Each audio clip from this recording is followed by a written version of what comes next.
আসসালামু আলাইকুম ওয়া রাহমাতুল্লাহি ওয়া বারাকাতুহু। অভাব অনটন জীবনে না আসার আমল, অভাব অনটন যাতে কখনো না আসে বা তার রিজিকের কোনো সমস্যা না হয়, এজন্য একটি আমল রয়েছে।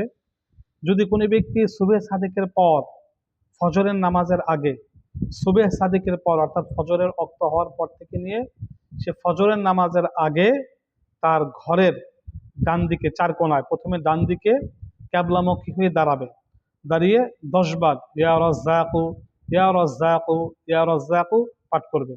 আবার এই তারপরে আবার যাবে, তারপর এক কোণে যাবে, ক্যাবলামুখী ক্যাবলামুখী হয়ে ইয়া কাহারু ওই কোণায় 10 বার পাঠ করবে। পরে আর এক কোণায় যাবে, ক্যাবলামুখী হয়ে 10 বার ইয়া রাজ্জাকু পাঠ করবে।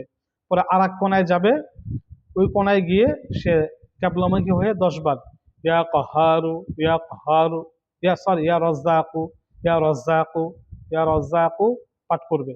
তাহলে এই ইয়া রাজ্জাকু নামটি পাঠ করলে তার ঘরে কখনো অভাব অনটন আসবে না। অভাব অনটন থাকলে সেটা চলে যাবে।